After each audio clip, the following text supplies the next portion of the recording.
Isang babae ang lumilipad sa ibabaw ng puting kastilyo ng demonyo, at tinawag niya ang lalaki sa ibaba niya, na humihinga.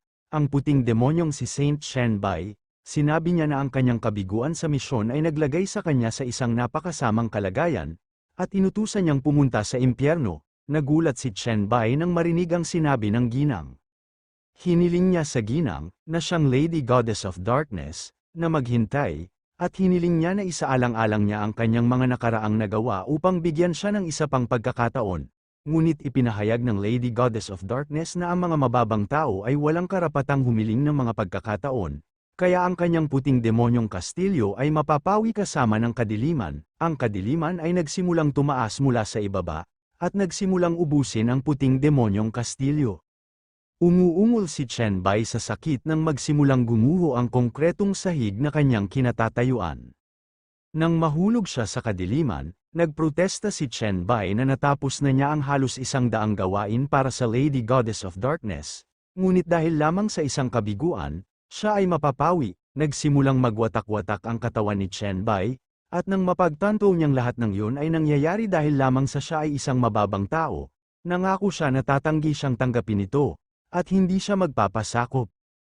Habang ang semento ay nahuhulog patungo sa isang pool ng tubig, si Shenbai ay lumulutang dito at tumatawa. Naghihysterically siyang tumatawa, bagamat ang tuktok na bahagi na lang ng kanyang katawan ang natitira. Tinawag ni Shenbai ang Lady Goddess of Darkness, si Heloise, ang Dark Beach, at habang binigay niya sa kanya ang gitnang daliri, tinutuya niya na susuyuin siya, ngunit tinapakan lang siya ni Heloise para ilubog siya sa tubig. Patuloy na nagkawatak-watak si Shenbai habang patuloy siyang nahuhulog ng malalim sa tubig. Nagkaroon ng walang katapusang dilim, ngunit bigla, nagsimulang kumikinang ang matigas na salamin na nakasabit sa kanyang leeg.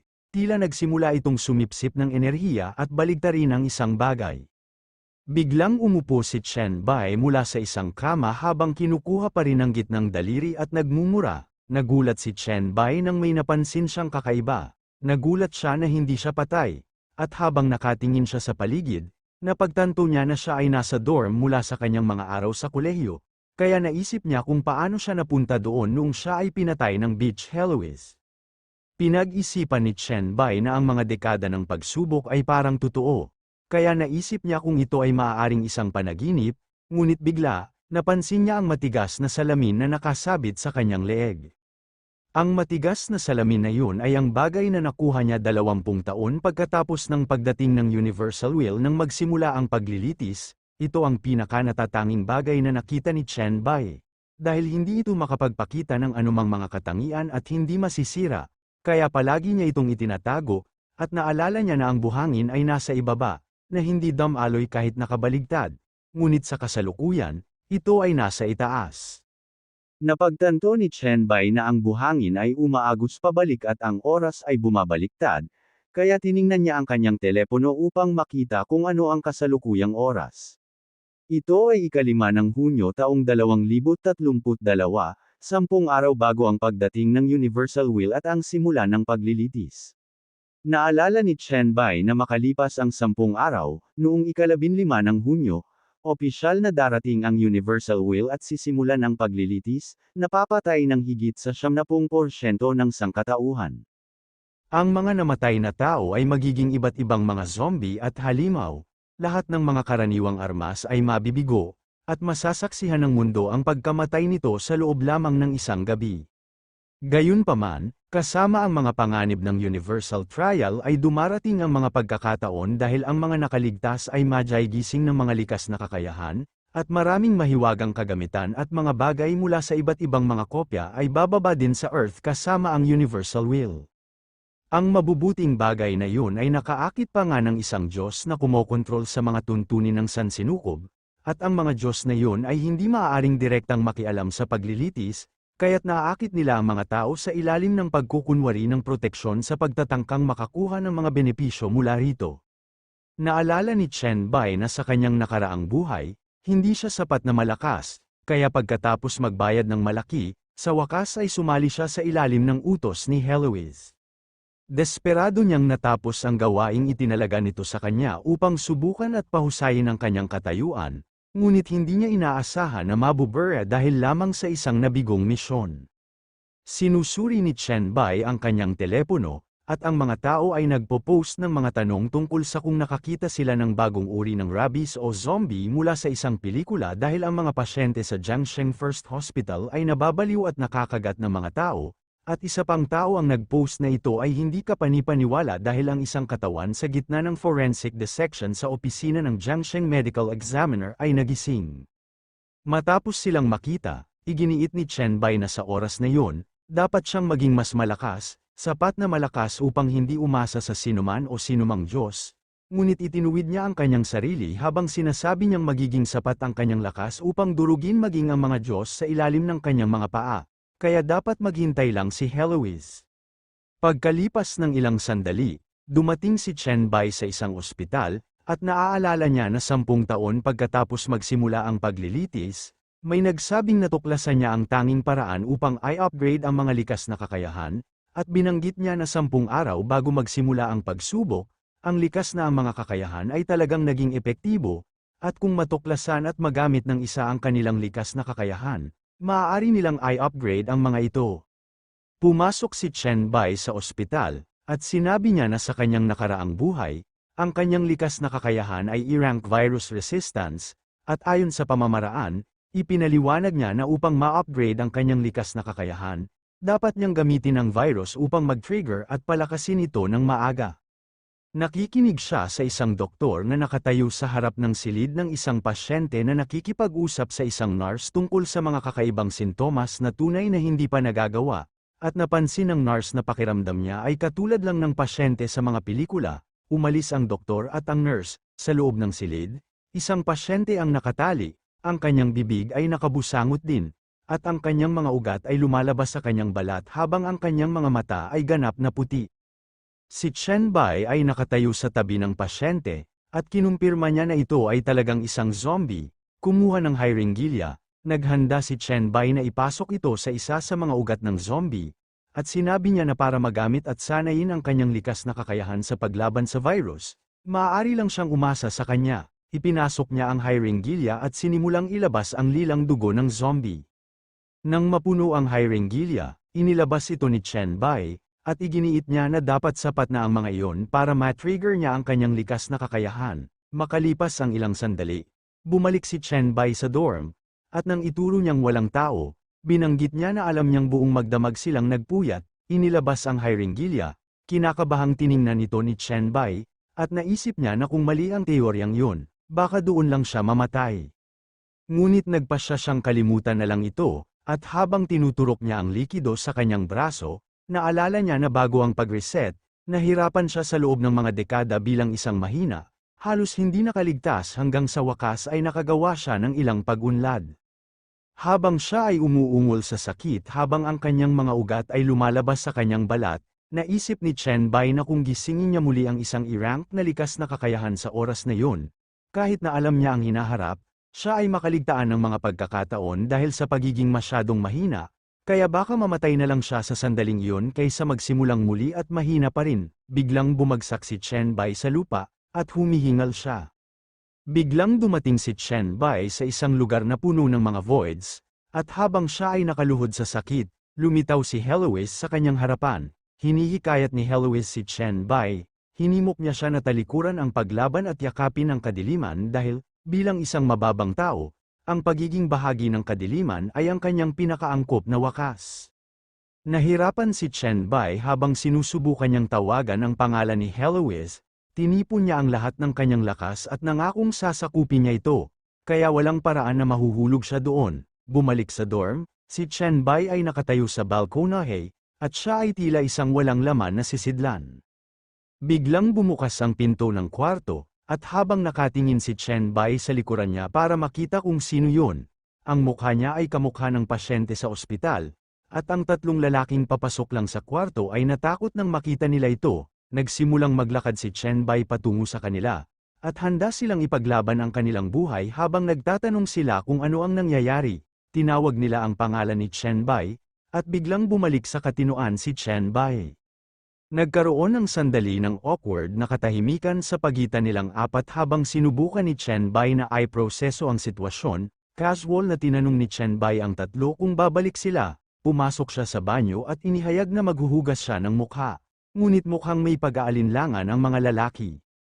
Pagpasok niya sa banyo, tumayo sandali si Chen Bai sa harap ng pinto. Biglang tumayo si Chen Bai sa harap ng salamin na may malaking ngiti sa kanyang mukha habang ipinahayag niya na gumagana ang teorya at tama dahil hindi siya pinatay ng zombie virus, na nangangahulugan na matagumpay na na-upgrade ang kanyang likas na kakayahan. Nagsimula siyang magtaka kung ano ang magiging antas ng kanyang likas na kakayahan pagkatapos ng paggising.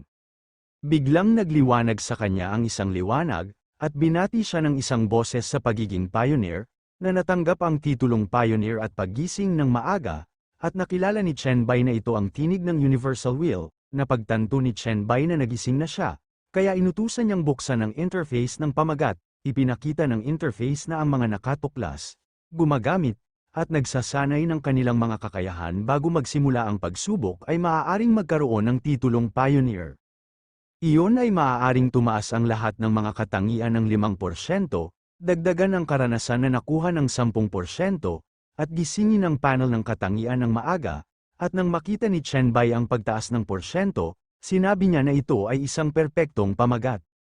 Tuwang-tuwa na ngumiti si Chen Bai habang iniisip niyang buksan ang likas na panel ng kakayahan, at tuwang-tuwa siya kaya nabasag niya ang lab-abo sa pamamagitan ng paghawak dito ng napakalakas. Ang likas na panel ng kakayahan ay nagsiwalat kay Chen Bai na siya ay isang SSS Virus Monarch. Si Chen Bai ay naging isang Virus Monarch, ang pinakamakapangyarihang kakayahan sa elemento ng virus, at maaari itong sumipsip, gumamit, magmanipula, magbago, at lumikha ng mga virus. Habang sinubukan niya ang kanyang kakayahan, sinabi ni Chen Bai na sa kasalukuyan ay mayroon lamang siyang kakayahang sumipsip ng mga virus, at ang hanay ng pagsipsip ay napakalimitado. Kaya kailangan niya ng malaking halaga ng virus upang mapahusay ang kanyang kakayahan, at ang ospital ay natural na pinakamahusay lugar para makakuha ng mga virus. Makalipas ang ilang sandali, dumating si Chen Bai sa harap ng gusali ng ospital. Nagulat siya nang may napansin siya. Nakita ni Chen Bai ang maraming tao na tumatakbo para sa kanilang buhay habang humihingi ng tulong habang sila ay hinahabol ng mga zombie, at ibinulalas nila na ito ay baliw. Nang dumaan ang isa sa kanila ni Chen Bai, binalaan niya ito na sila ay mga zombie at ito na ang katapusan ng mundo, na ikinalito ni Chen Bai. Maingat na ngumiti si Chen Bai habang may naaalala siya. Naalala niya na sa kanyang nakaraang buhay, narinig niya ang mga tao na nag-uusap tungkol sa mga pangalan ng tatlong kakaibang insidente na nangyari sa Jiangcheng bago dumating ang paglilitis, at isa sa kanila ang selyadong ospital. Ang lalaking nagbabala kay Chen Bai ay nag-alala tungkol sa kanya nang si Chen Bai ay umahan na may ngiti sa kanyang mukha, at napagmasdan niya na mukhang dumating siya sa tamang oras. Si Chen Bai ay sumugod, at haharapin na niya ang isang zombie sa kanyang harapan. Hinawakan niya ang mukha ng zombie at ibinagsak ito sa lupa. Ginamit ni Chen Bai ang talento ng Virus Monarch, pagsipsip ng virus, nang makuha niya ang zombie virus at nakakuha ng isang virus point, na magagamit para sa pagpapalakas ng mga kakayahan. Sinabi ni Chen Bai na ito ay mahusay, nang mapansin siya ng ibang mga zombie at kinasuhan siya. Ipinahayag niya na wala sa kanila ang makakatakas sa araw na iyon. Samantala, sa banyo sa ika-4 na palapag ng ospital, isang zombie ang humahampas sa harap ng mga stall habang sinusundan siya ng ibang mga zombie. Isang lalaki ang nasa loob ng stall, at siya ay mukhang takot na takot. Paulit-ulit na sumisigaw na tapos na ito dahil hindi na magtatagal ang pinto, habang ang zombie sa harap ng stall ay patuloy na kumatok sa pinto. Sinabi ng lalaki na walang paraan palabas, kaya sila ay mamamatay. Naghihysterically siyang tumatawa nang lumingon ito para tingnan ang babaeng nasa likod niya. Ang lalaki ay si Director Lei, at ang batang babae, na umiiyak sa sahig, ay nagtanong kung ano ang dapat nilang gawin. Naguguluhan ang dalaga nang makita niyang nanginginig si Director Lei, at tinanong niya kung ano ang mali sa kanya. Mukhang baliw ang direktor na si Lei, at inamin niya na matagal na niya itong hinahabol ngunit hindi siya pumayag, kaya dahil malapit na silang mamatay, iminungkahi niya na hayaan siyang mag-enjoy bago sila pumunta. At nagulat ang dalaga kaya tinawag niya si Director Lei sa buong pangalan nito, Liu Feng, gaya ng hinihiling niya kung nabaliw na siya, at anong kalokohan ang sinasabi niya. Biglang sumambulat ang kamay ng zombie sa pinto. Sa maikling panahon, sinira ng zombie ang buong pinto at papasok na sana sa stall, at si Liu Feng ay mukhang takot na takot habang siya ay nagsusumamo kung paano ito at paulit-ulit na binibigkas na ayaw niyang mamatay.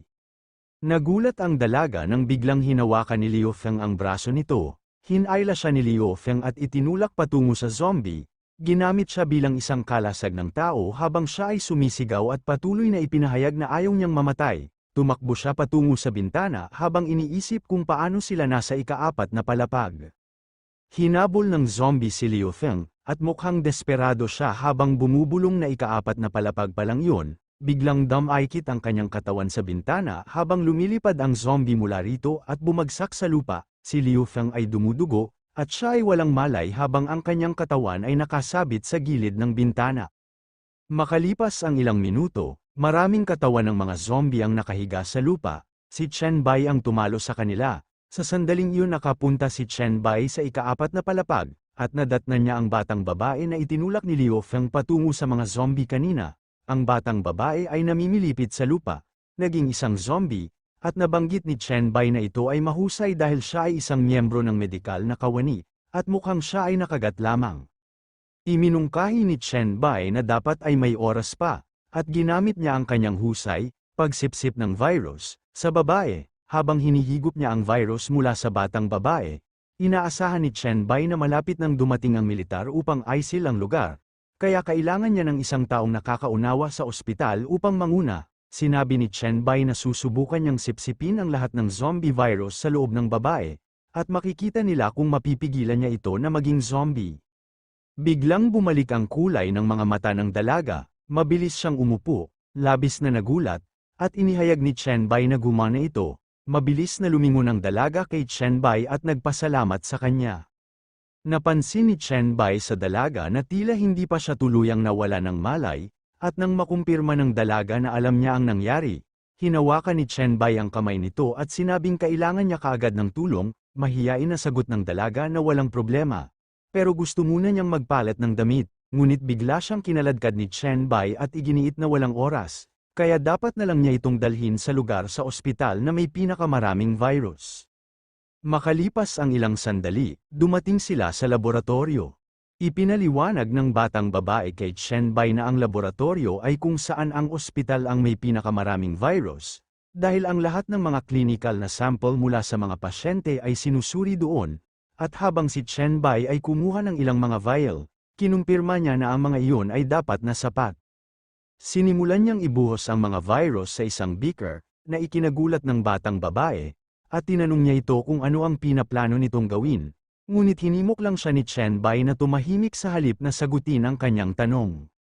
Inilagay ni Chen Bai ang kanyang kamay sa beaker, at habang ginagamit niya ang kanyang husay, pagsipsip ng virus, nagsimula siyang makakuha ng hepatitis virus, influenza virus, herpes virus, at HIV virus, at nakakuha siya ng 10, 0.79, at 10 virus point, ayon sa pagkakabanggit. Pagkatapos niyang makuha ang lahat ng iyon, pinag-isipan ni Chen Bai ang susunod na hakbang. Binalak ni Chen Bai na palakasin ang zombie virus sa lahat ng mga virus.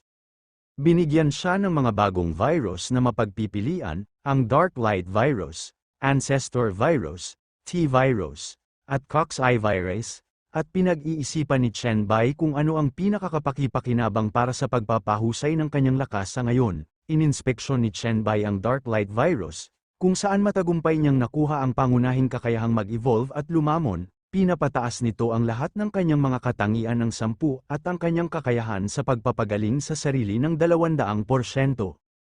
Isinaalang-alang niya ito, at binanggit niya na ito ay isang virus na pangunahing nakatuon sa paglamon at pag-unlad. Ibinalik sa realidad si Chen Bai nang biglang inalerto siya ng dalaga na may paparating na mga zombie sa pintuan. Nang makita ni Chen Bai ang zombie na pumapasok sa laboratorio, pinayuhan niyang huwag lumipat sa kinaroroonan niya. Nagulat ang dalaga nang mabilis na sumugod si Chen Bai patungo sa zombie at hinawakan ito sa leeg. Napansin ni Chen Bai na siya ay mas mabilis kaysa dati at ang zombie ay malamang na tumitimbang ng humigit kumulang 150 pounds. ngunit hindi ito mahirap sa lahat. Kaya napagpasyahan niya na ito ay isang magandang pagkakataon upang subukan ang kanyang bagong kakayahan sa kanya. Habang pinag-iisipan ni Chen Bai kung ano ang susunod niyang gagawin, bumukas ang balat ng kanyang mga kamay, at biglang gumapang ang isang maitim na aura mula sa mga bakanteng iyon. Isang malaking parang baging na aura ang biglang bumalat sa zombie habang sinuspinde pa rin siya ni Chen Bai sa ere gamit ang isang kamay. Kumaluskus ang mga baging habang patuloy silang bumabalot at nilalamon ang zombie, ang husay ni Chen Bai, Evolution Dev R, at ang mga baging ay ganap na nakabalot at lumamon sa buong zombie. Pagkatapos lumamon, sumisit-sit ang mga baging habang sila ay umatras pabalik sa kamay ni Chen Bai. Si Chen Bai ay naglalakad patungo sa dalaga habang iniunat ang kanyang mga balikat, iniisip na ito ay napakahusay dahil ang bilis ng pagsipsip ay mabilis at nakaramdam siya ng kaunting tibay habang ang batang babae ay natigilan, mukha siyang natatakot, at nauutal siya habang haharapin niya si Chen Bai tungkol sa ginawa niya. Habang ang mga dulo ng baging ay kumakaluskus pa rin sa kanyang mga kamay, ang mga mata ng dalaga ay napuno ng takot, at tinanong ni Chen Bai kung ano ang mali. Huminga ng malalim ang dalaga para pakalmeyin ang sarili, ipinahayag niya na iniligtas siya nito, at nagtiwala siya na hindi niya ito sasaktan para makatulong siya sa pagtatago nito. Sumang-ayon si Chen Bai, at habang iniabot niya ang kanyang kamay, ipinakilala niya ang kanyang pangalan sa babae, at ipinakilala ng batang babae ang kanyang sarili bilang Suzin bilang tugon. Bigla silang nakarinig ng mga ungol sa labas, at tinanong ni Chen Bai kung ano yun. Napagtanto ni Chen Bai na dumating na ang militar at pulis, at tiyak na tinatakan nila ang lugar at nililinis nila ang mga zombie upang umalis din sila. Sa koridor ng ospital, kinaladkad ni Chen Bai si Suzin, at habang hinihiling niya sa kanya na dalhin siya sa rooftop habang sila ay aalis mula roon, tinanong ni Suzin kung hindi sila basta-basta makakaalis ng direkta dahil hindi sila naging mga zombie. Walang kam-alay-malay sa zombie na nakabitin ng patiwarik sa kisame. Patuloy na tumakbo si Chen Bai patungo dito habang iginiit niyang wala na siyang oras para ihiwalay at tanungin. Naalarma si Chen Bai nang mapansin niya ang zombie na nakasabit sa itaas niya, at napabulalas siya na masama ito. Mabilis niyang itinaas ang kanyang mga braso para protektahan ang sarili, bumuhos ang dugo mula sa mga kamay ni Chen Bai habang ang zombie ay kumapit dito, at si Suzin ay sumigaw sa takot. Si Suzin ay mukhang labis na natakot habang tinitingnan niya ang zombie, at tinanong niya kung ano yun. Ang zombie ay naglalabas ng isang mabangis na dagendong, at iba ang hitsura nito sa iba dahil ito ay napakalaki. Tumalsik ang dugo sa sahig mula sa braso ni Chen Bai habang nakaharap nila ang napakalaking nagbabantang zombie na nakaharang sa bulwagan. Tila nag-aalala si Chen Bai nang suriin niya ang sugat sa kanyang braso, ngunit ngumiti siya nang sabihin niyang kawili-wili ito dahil mayroon talagang mutant. Nagtataka si Chen Bai kung anong uri ng ebolusyon ang gagawin ng Dark Light Virus sa pamamagitan ng pagsipsip nito. Biglang tumalon ang zombie mula sa lupa at sinunggaban si Chen Bai mula sa itaas. Si Chen Bai ay naghukay ng kanyang mga paa sa sahig para sa pagmamaneho at habang ang zombie ay humahampas sa sahig, nagawa itong iwasan ni Chen Bai sa pamamagitan ng pagtalon sa lupa. Nagmaniobra si Chen Bai sa hangin at nataman ang ulo ng zombie habang nasa himpapawid pa siya. Ang mga mata ng zombie ay kumikinang nang makita na si Chen Bai ay malapit nang mapunta sa likod nito. Mabilis itong pumihit at inindayog ang mga braso nito para tamaan si Chen Bai. Ngunit naiwasan ito ni Chen Bai sa pamamagitan ng pag-arco ng kanyang likod at paghila ng kanyang ulo pataas. Nagawa ni Chen Bai na makalapag ng ligtas sa lupa, at agad niyang hinawakan ang isa pang zombie sa ulo. Ang mutant zombie ay naghurno ng mga pangil nito at mabangis na umungal. Samantala, sinisip-sip ni Chen Bai ang isa pang zombie upang mapunan muli ang kanyang enerhiya, at napagmasdan niya na tila ang pangkalahatang kalidad ng mutant ay kapantay niya. Inihagis ni Chen Bai ang kanyang mga braso upang umatake, at sabay niyang pinakawalan ang mga parang baging na aura sa kanyang braso. Sinuntok niya ang mutant zombie sa dibdib, at napakalakas ng suntok kaya napaatras ang mutant zombie at bumagsak sa dingding. Ang kamao ni Chen Bai ay nag-iwan ng UP sa dibdib ng mutant zombie, na nakapin sa dingding, at sinabi ni Chen Bai na matigas ito. Humakbang siya pabalik at nadulas sa sahig. Ang mutant zombie ay mukhang sobrang asar habang hinihila nito ang sarili palabas ng dingding. Mas nakakatakot ang mga mata nito nang lumingon ito para tingnan si Chen Bai. Habang pinapagaling ni Chen Bai ang kanyang mga pinsala, napagtanto niya na ang kanyang ginagawa ay hindi magdudulot ng anumang epektibong pinsala, kaya aabuti ng maraming oras upang harapin. Biglang may nagbasag ng emergency gamit ang kanilang siko, si Suzin yun, at kahit nanginginig, hinawakan niya ang palakol na nakaimbak sa loob ng emergency box. Inihagis ni Suzin ang palakol at tinawagan si Chen Bai. Inihagis niya ang palakol, at umikot ito sa hangin, samantala, ang mutant zombie ay nagcha-charge patungo kay Chen Bai sa hindi kapani-paniwalang bilis, at naalarma si Chen Bai nang mapansin niya ito. Naiwasan ni Chen Bai ang kuko ng mutant zombie nang tumalon siya sa lupa. Hinawakan niya ang palakol sa proseso, at pinuri niya si Suzin para sa mahusay na trabaho. Ginamit ni Chen Bai ang balikat ng mutant zombie bilang stepping stone, tinuya itong lumapit sa kanya, at hinimok na dapat nilang tapusin ang mga bagay ng mabilis. Nagsagupaan ang mga kuko ng mutant zombie at palakol ni Chen Bai. Nagawa ni Chen Bai na magdulot ng pinsala sa mutant zombie sa pamamagitan ng pag-atake ng kanyang palakol, ngunit nagawa rin siyang sakta ng mutant zombie gamit ang mga kuko nito. Parehong si Chen Bai at ang mutant zombie ay nag-alis sa hindi kapani-paniwalang bilis habang nagpapalitan sila ng mga pag-atake. Si Chen Bai ay gumawa ng isang malaking hakbang at inihampas ang palakol ng buong lakas habang siya ay sumisigaw na pumunta sa impyerno. Habang sinisingil ng mutant zombie si Chen Bai, inihagis ni Chen Bai ang palakol dito. Parehong nawala ng balanse si Chen Bai at ang mutant zombie nang magkabanggaan sila habang umiikot pa rin ang palakol sa hangin at malapit ng tamaan ang mutant zombie, ngumisi si Chen Bai, at ipinahayag niya na nakakagulat na maaari pa rin itong kumapit ng ganoon. Pumunta siya at hinawakan ang palakol na nakadikit sa ulo ng mutant zombie, at tinapakan niya ang ulo nito para tulungan siyang bunutin ito.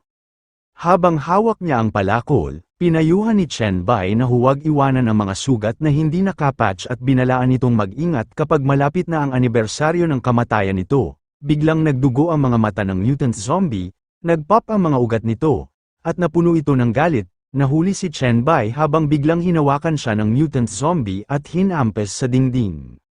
Si Chen Bai ay nasa sakit, at siya ay umubo ng dugo. Natakot si Suzin nang makita niya ang nangyari kay Chen Bai. Natigilan siya nang mahulog ang palakol sa sahig sa tabi niya. Sa kabilang banda, habang ang mutant zombie ay naghukay ng mga kuko nito sa kanyang tiyan, si Chen Bai ay tumatawa sa kanyang isipan. Iniisip na walang pagpipilian kundi ang mamatay kapag ang isa ay nasa bingit ng kamatayan, at ipinahayag niya na ito ay mahusay. Kumpiyansa na tinanong ni Chen Bai ang mutant zombie kung gusto nitong paghiwalayin siya. Ang mutant zombie ay parehong nagulat at nalilito sa reaksyon ni Chen Bai. Biglang lumabas sa tiyan ni Chen Bai ang parang baging na aura at hinawakan ang kamay ng mutant zombie. Nataranta ang mutant zombie, at sinubukan itong humiwalay. Ngunit ang parang baging na aura ay talagang mabilis na lumalaki, at hinabol nito ang braso nito. Ginamit ni Chen Bai ang kanyang husay, Evolution Devourer, at naalarma ang mutant zombie dahil ang parang baging na aura ay nakabalot na sa buong katawan nito. Habang lumipad-lipad siya sa mutant zombie habang patuloy na inilalabas ang parang baging na aura, nagtanong si Chen Bai kung natatakot ito sa ngayon. Ipinahayag ni Chen Bai na huli na ang lahat. Napanood ni Suzin si Chen Bai na nilamon ang mutant zombie sa kanyang husay. Mukha siyang natakot, ngunit pinasaya pa rin niya si Chen Bai at pinalakpakan ito. Sa kabilang banda, inabisuhan ng system si Chen Bai na kumpleto na ang Devourer, at nakakonsumo siya ng second stage Claude Zombie. Pagkalipas ng ilang sandali, lumapag si Chen Bai sa lupa, at inabisuhan siya ng system na ang pagbabago ng Blacklight ay isinasagawa. Nagdilim at matalim ang mga kuko ni Chen Bai, at inabisuhan siya ng system na nakuha niya ang Claude Zombie ability, Bone Claws. Si Chen Bai ay mukhang nalulugod habang tinitingnan niya ang kanyang mga kasanayan at iniisip ang tungkol sa paglamon at pagunlad. Ipinagmamalaki niyang ipinakita ang kanyang husay at iginiit na tama nga ang pagpili ng Blacklight virus. Biglang dumating ang militar sa lugar. Nakita nila sina Chen Bai at Suzin, at habang tinutukan nila ang kanilang mga baril sa kanila, iniisip nila kung sila ay mga buhay na tao, kaya tinanong nila sila upang itaas ang kanilang mga kamay. Nagulat si Chen Bai nang dumating ang militar. Binalaan sila ng militar na magbibilang sila ng 3, at kung walang aksyon, babarilin nila. sinimulan ng militar ang countdown, natarante si Su Jin nang buhatin siya ni Chen Bai, at hinimok niya na pumunta sila. Nang matapos ang countdown ng pinuno ng militar, agad siyang nag-utos na barilin, umulan ng mga bala si Chen Bai nang magsimula siyang tumakas, pinayuhan ni Su Jin si Chen Bai na lumiko kaagad habang may ligtas na daanan na patungo sa rooftop. Habang patuloy silang tumatakbo, tinamaan si Chen Bai ng ilan sa mga bala, nag-alala si Su Jin, at napansin niyang binaril siya. Ngunit walang pakialam na inamin ni Chen Bai na alam niya ito at inutusan siyang huwag magsalita o gumalaw. Makalipas ang ilang sandali, sa rooftop, sinipa ni Chen Bai ang pinto habang bitbit si Su Jin para makalabas sila. Nahuli si Su Jin nang magtanong si Chen Bai kung nasaan ang kanyang tahanan, ngunit naipaalam niya sa kanya na ito ay nasa kapitbahayan ng Rongfeng, North 4th Road, Nanbei Street. Agad namang kinumpirma ni Chen Bai na nakuha niya ito. Nagulat si Su Jin nang magsimula silang kumilos ng napakabilis. Sumigaw siya habang tumalon si Chen Bai mula sa rooftop, mahigpit na nakahawak si Su Jin kay Chen Bai habang patuloy na tumatakbo si Chen Bai. Makalipas ang ilang sandali, sa Rongfeng Neighborhood, North 4th Road, Nanbei Street, may nagbukas ng pinto gamit ang kanilang susi. Si Su Jin yun, at sa pagpasok nila, itinuro niya kay Chen Bai kung nasaan ang banyo, at hiniling niya kay Chen Bai na tulungan siya nitong linisin at bihisan ang sugat nito. Ngunit sumagot si Chen Bai na hindi na natili ang bala sa loob at halos gumaling na, kaya okay lang. Ngunit iginiit ni Su Jin na kailangan niyang tingnan, kaya ngumiti at pumayag si Chen Bai nang magsimula itong habarin ang kanyang damit. Sa banyo, nakahandusay ang kamiseta at jacket ni Chen Bai kasama si Chen Bai na nakatayo sa harap niya na wala ang shirt nito. Mukhang nalilito siya. Ngunit sinubukan pa rin niyang ituro kay Chen Bai na may mga bakas pa rin ang mga pinsala sa kanyang mga kamay. Ngunit mas natarante si Su Jin nang maobserbahan niyang hindi pa ganap na gumagaling ang mga sugat sa tiyan at dibdib nito. Tinanong ni Chen Bai si Su Jin kung gagaling siya kaagad, sinisiyasat niya sa kanya kung ano ang iniisip niya, at kung gusto niyang isakripisyo ang sarili. Mahiyain na sumagot si Su Jin na hindi niya gagawin dahil kakainin na niya ito kung pupunta siya. Ngunit sumandal si Chen Bai sa kanya, at nagulat siya nang itama niyang mali siya dahil hindi niya ito kinain kanina dahil hindi pa angkop ang kapaligiran. Nagulat si Su Jin nang punitin ni Chen Bai ang kanyang damit, sinabing maganda at mas angkop ang kapaligiran sa ngayon, at inulit niya ang kanyang iniisip at kung handa siyang kainin para tulungan siyang makabangon. Dahil sa kahihiyan, tumingin si Su Jin habang hinihiling niyang hugasan at linisin siya para maging magaling siya. Pumayag naman si Chen Bai, at mabilis siyang yumuko para halikan siya. Nagbahagi silang dalawa ng mapusok na halik sa ilalim ng umaandar na shower. Samantala, sa labas ng banyo, may umuugong na telepono, may mga notification na ipinapakita sa telepono, tila ang telepono ay pag-aari ni Chen Bai, at ang isa sa mga abiso ay isang mensahe mula kay Zhao Mu na nagtatanong sa kanya kung nasaan siya dahil hinahanap siya ni Song Ji, ang kagandahan ng paaralan. At ang isa pang abiso ay isang mensahe mula kay Song Ji na nagtatanong kung patay na siya dahil binanggit ng kanyang kasama sa kwarto na pumunta siya sa Jiangsheng First Hospital. Habang naglalakad sa kalye at may dalang mga pamilihan, naalala ni Chen Bai na ang mga kakaibang nangyari sa Jiangsheng bago dumating ang paglilitis ay ang selyadong ospital, ang suburban bombing, at ang halimaw na katayan. Ngunit wala siyang masyadong alam tungkol sa tatlong bagay na iyon.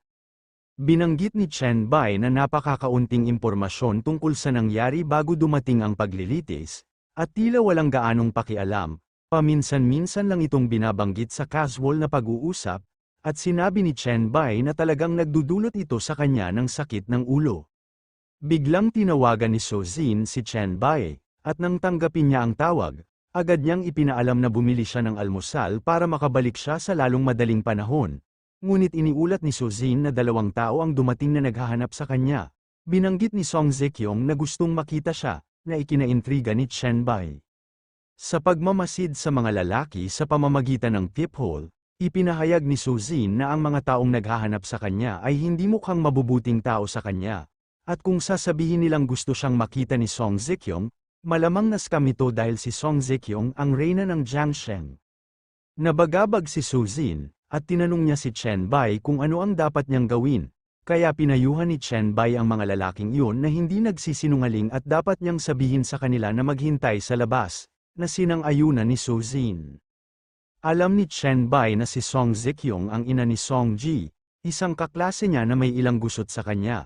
At habang tinitingnan niya ang maraming tawag at mensahe ni Song Ji na nagtatanong sa kanya tungkol sa kanyang sitwasyon dahil nag-aalala siya sa kanya kung siya ay talagang patay na, napansin ni Chen Bai na parang pinuntahan ni Song Ji ang kanyang ina, nakawili-wili, at dahil nahanap na ni Song Zikyong ang daan patungo sa lugar ni Suzin, may alam siya. Napagpasyahan niya na tila kailangan na pumunta at makipagkita sa kanya. Makalipas ang ilang sandali, sa suburban freezer warehouse, dumating ang isang kotse, si Chen Bai ay nasa kotse, at habang inaagaw siya ng mga lalaki, naalala niya na si Song Zikyong ay mula sa basahan at naging pinakamayamang tao sa Jiangsheng, mahusay sa parehong lehitimong at hindi lehitimong mga pagsisikap, at pagkatapos ng pagdating ng paglilitis, nagising siya bilang isang antas, talento, mabilis na pagbuo ng kanyang sariling kapangyarihan. Naalala niya na kalaunan ay pinag-isa ni Song Zikyong si Jiangsheng sa gitna ng three-way na kompetisyon, kaya talagang karapat-dapat siya sa titulong Jiangsheng Queen, at kinilala niya na siya ay isang taong maaari lamang niyang tingnan sa kanyang nakaraang buhay.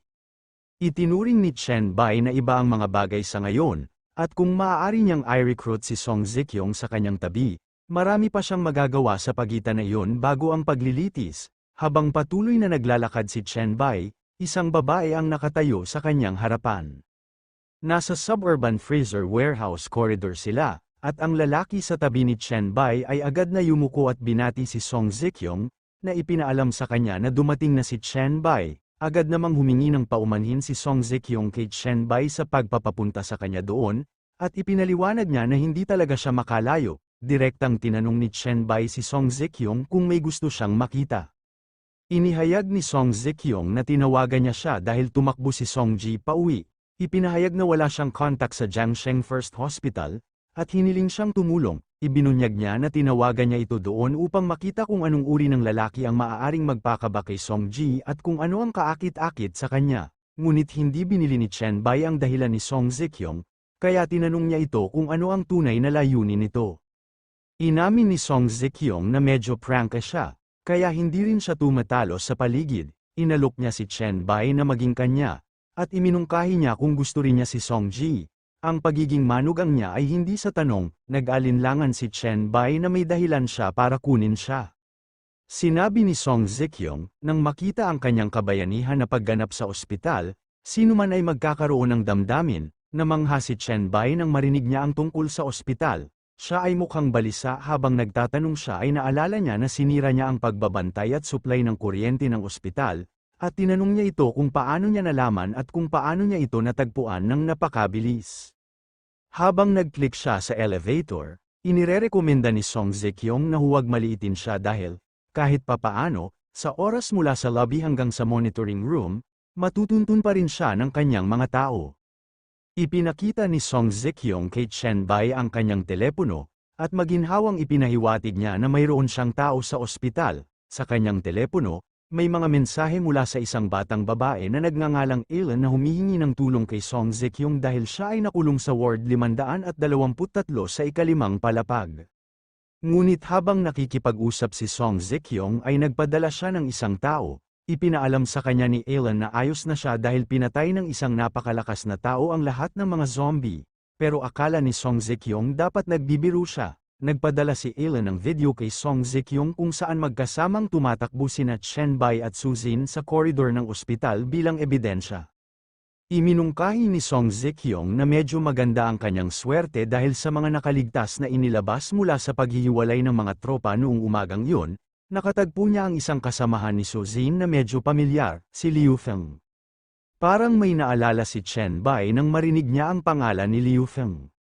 Naalala niya noong nakaraang gabi sa bahay ni Suzin, kung saan bini-verify niya kay Suzin na may isang lalaki na nagngangalang Liu Feng sa banyo noon, at hindi lamang niya ito sinubukang halayin, itinulak din niya ito patungo sa mga zombie, na kinumpirma ni Suzin, at idinagdag niya na matapos siyang itulak patungo sa mga zombie, sinubukan ni Liu Feng na tumakas sa pamamagitan ng pagtalon sa bintana, ngunit siya ay hinawakan ng mga zombie at binasag ang kanyang ulo sa salamin, hindi na gumalaw. Naalala ni Chen Bai ang taong nakasabit sa bintana, At sinabi niyang itinuturing niya itong patay na tao. Sinabi ni Suzin na pinakamainam kung patay na si Liu Feng dahil galit na galit siya sa kanya, na sinang-ayunan naman ni Chen Bai, mukhang nalilito, idineklara ni Suzin na mas maganda na ang pakiramdam niya at nagtanong kung magpapatuloy sila. Ngunit iminungkahi ni Chen Bai na palayain ito dahil hindi niya talaga inaasahan na magiging first-timer siya, at ang hiyawan kanina ay trahedya. Bamantong hininga si Suzin habang humihingi ng tawad kay Chen Bai, at tiniyak ni Chen Bai na okay lang ito dahil maraming oras sa hinaharap. Ngunit umakyat si Suzin sa ibabaw niya at matatag na idineklara na dapat niyang bigyang kasiyahan ang kanyang lifesaver sa araw na yun.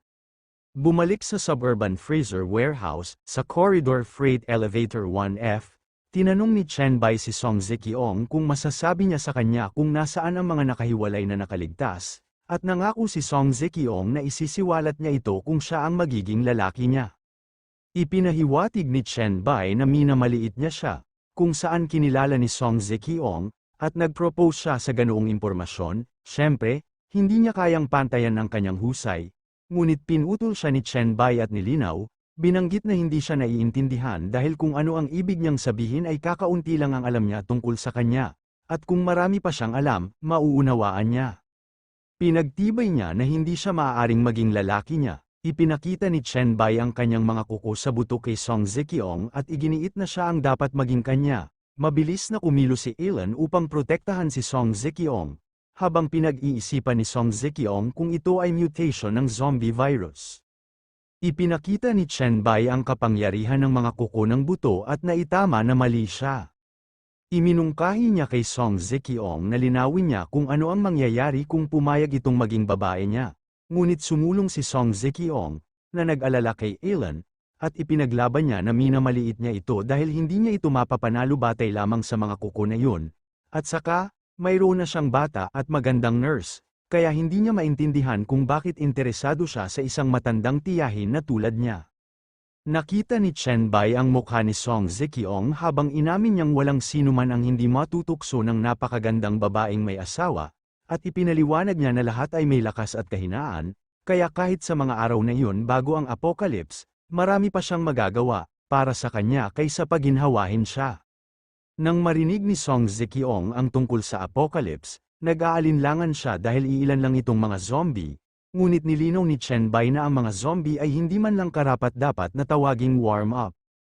Binigyang diin ni Song Zekiong kay Chen Bai na marami siyang alam, at ipinahayag ni Chen Bai na ito ay higit pa sa naisip niya. Ipinahayag ni Song Zekiong na hindi sila ang uri na madaling isumite sa iba, kaya iminungkahi niya na makipagtulungan sila, ang kanyang mga katulong para sa kanyang impormasyon, at tinanong niya si Chen Bai kung ano ang iniisip niya tungkol dito habang iniunat ang kanyang kamay. Nagpasya si Chen Bai na sumang-ayon at makipagkamay kay Song Zekiong, at inamin niya na tila hindi madali ang pagsakop sa reyna ng Zhang Cheng, kung saan sinagot ni Song Zekiong na natural ito. Sumandal si Song Zekiong kay Chen Bai at nag-isip na talagang inaabangan niya ang pakikipagkita sa isang lalaking makakasakop sa kanya, kaya dapat niyang ipagpatuloy ang pagsisikap, na alarma ang lahat nang hindi inaasahang makarinig sila ng mga putok ng baril, at tinanong ni Chen Bai kung ano ang nangyayari. Sinabi ni Song Zekiong kagabi, ipinadala ni Commander Huang ng rehiyon ng militar ng Jiangcheng si Kapitan Zhao upang makipag-ayos sa kanya, at nag-requisition sila ng ilang pinalamig na bodega upang mag-imbak ng mga live na zombie at mga nakaligtas na nailigtas mula sa mga isolation hospital. Iginiit niya na ang putok ng baril ay malamang na nagmula sa kanila, ngunit pinag-isipan niya kung paano magkakagulo ang mga bagay dahil mayroon lamang humigit kumulang 30 zombie na nakalok sa malamig na imbakan, halos hindi makagalaw, at naglagay sila ng kalahating platen doon. Samantala, inamin ni Chen Bai na hindi niya inaasahan na ang pagtuklas ng mga zombie ay mabilis na mangyari dahil sa kanilang catamaran sa mababang temperatura, ngunit tiyak na hindi malalaman ng mga tao na ang matinding kondisyon ay nagpapataas ng posibilidad ng mga mutasyon ng zombie. Habang pinag-iisipan niya ang suburban cold storage at mutated zombies, pinagsama-sama ni Chen Bai ang mga bagay-bagay, at naisip niya kung ang lugar na kinaroroonan niya ay maaaring ang lokasyon ng suburban bombing. Nagulat sina Song Zekiong at Alan nang iminungkahi ni Chen Bai na dapat silang pumunta dahil kailangan nilang mag-imbestiga, habang ipinahayag ni Chen Bai na ito ay mahusay at nag-isip kung anong uri ng mutation ito. Samantala, nilalabanan ng militar ang isang napakalaking zombie, at sumisigaw silang maghagis ng mga hand grenade sa bibig nito. Agad nilang inilunsad ang hand grenade ayon sa itinuro. Naguguluhan ang mutated zombie nang makaranas ito ng pagsabog, ang lugar ay nilamon ng usok, at tanging ang napakalaking silweta ng mutated zombie ang nakikita. Ngunit nang magsimulang lumiwanag ang usok at nagsimulang ibunyag ang estado ng mutated zombie, ang mga sundalo ay dismayado. Ang mutated zombie ay hindi nasaktan, at ito ay lumitaw na galit habang ito ay mabangis na umungol habang nakakuyom ang isang sundalo sa kamay nito. Ang kataas-taasang commander, si Kapitan Zhao, ay nag-anunsyo na ang kanilang mga sandata ay hindi maaaring magdulot ng epektibong pinsala, kaya inutusan niya ang lahat na bumuo ng isang grupo kasama ang mga individual sa kanilang paligid at maghiwa-hiwalay upang makaakit ng mga halimaw ng hiwalay dahil dapat silang magtiis hanggang sa dumating ang mga reinforcement, at siya ay nagtanong kung sila ay naiintindihan. Namangha si Kapitan Zhao nang dumating si Song Zekiong at inutusan siyang utusan ang kanyang mga tauhan na itigil ang putukan at umatras, at tinanong ni Kapitan Zhao kung ano ang ipinahiwatig nito. Nilinaw ni Song Zekiong kung ano ang ibig niyang sabihin ay hindi na nila maaaring saktan ang karneng bundok na iyon ng isang nilalang, kaya dapat niyang turuan ang kanyang mga tauhan na huwag nang magpatuloy sa kanilang pagkamatay ng walang kabuluhan. Inutusan niya siya na utusan silang protektahan ang kanyang mga empleyado ng cold storage at ang mga nakaligtas mula sa isolation hospital na dinala nila doon at mabilis na kunin ang mga ito.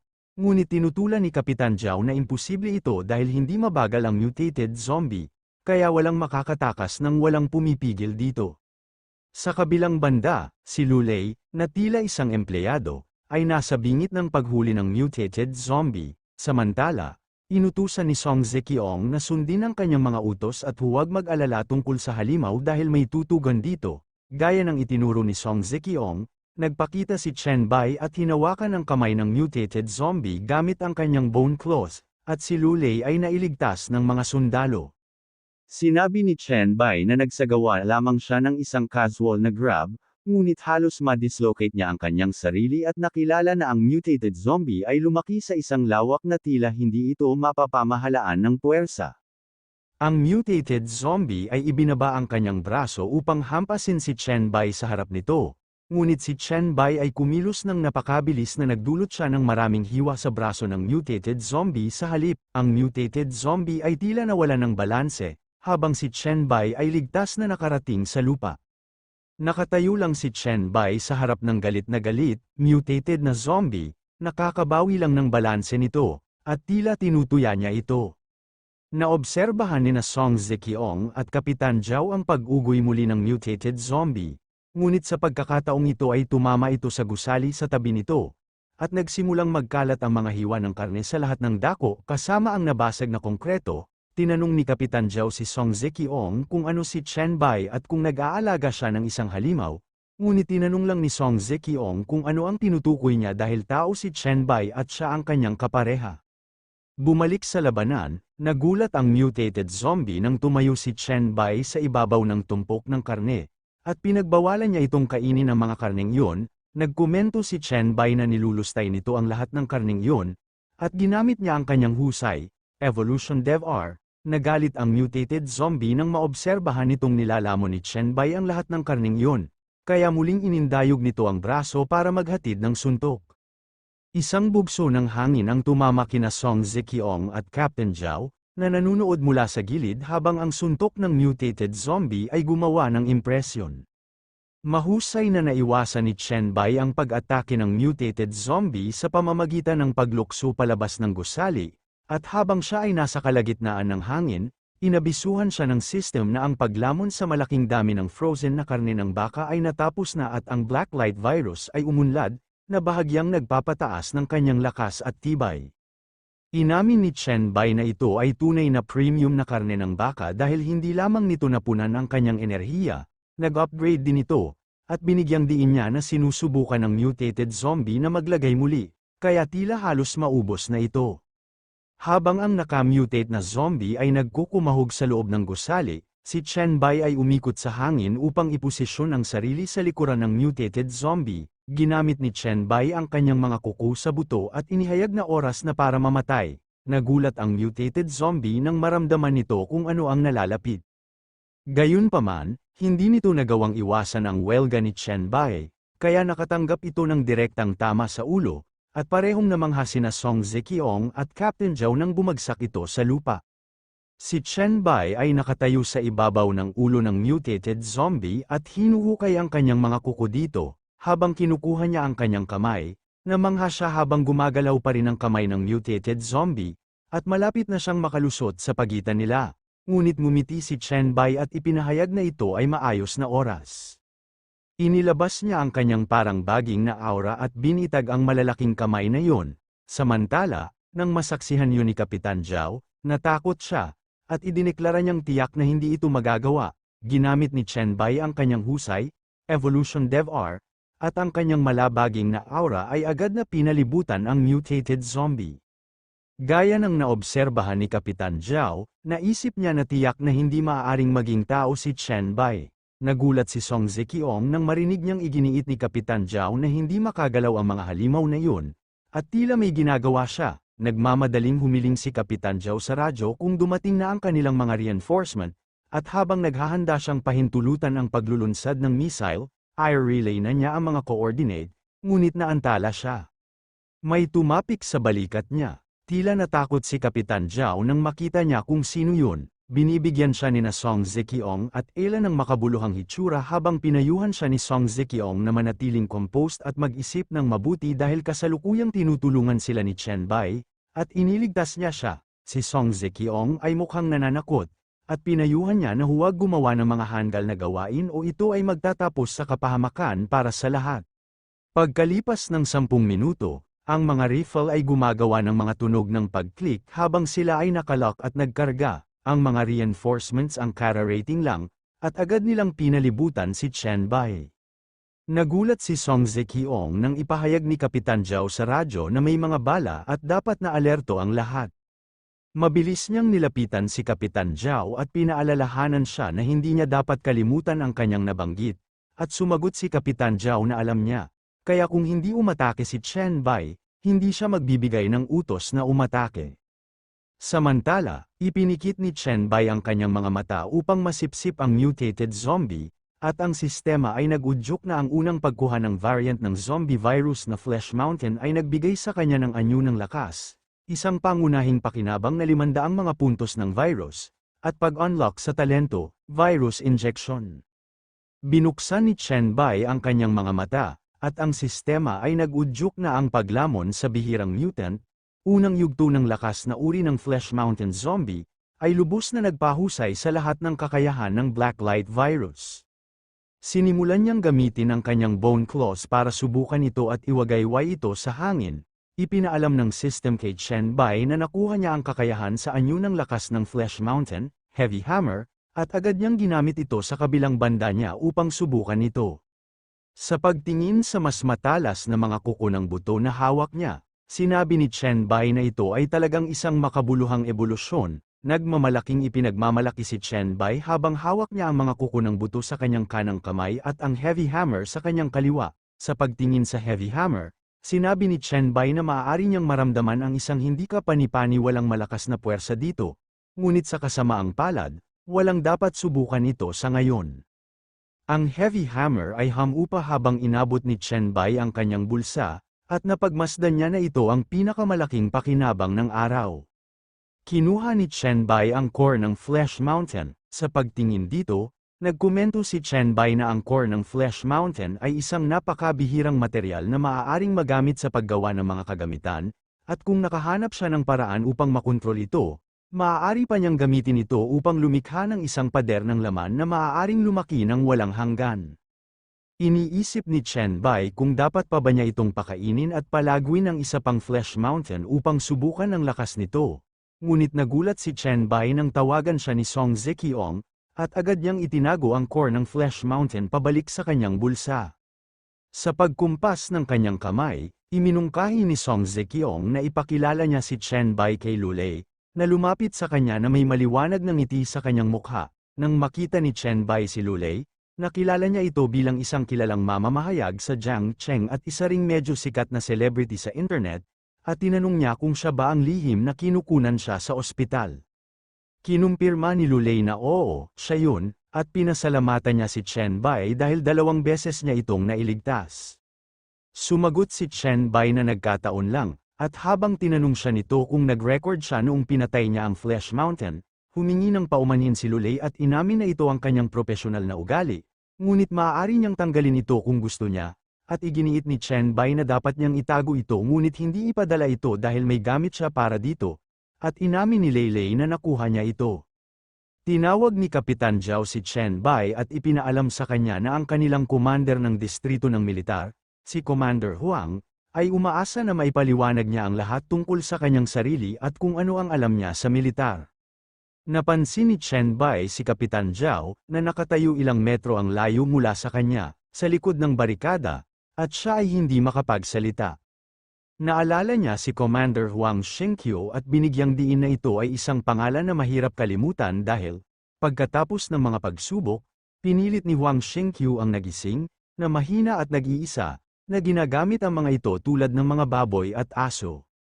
Naalala ni Chen Bai na noong una, gumamit sila ng pagkamakabayan at pambansang katwiran upang aliwin sila, ngunit nang maglaon ay arbitraryong pambubugbog at insulto, at isa siya sa kanila, nahihirapan at nagugutom, hindi man lang makakain ng maayos.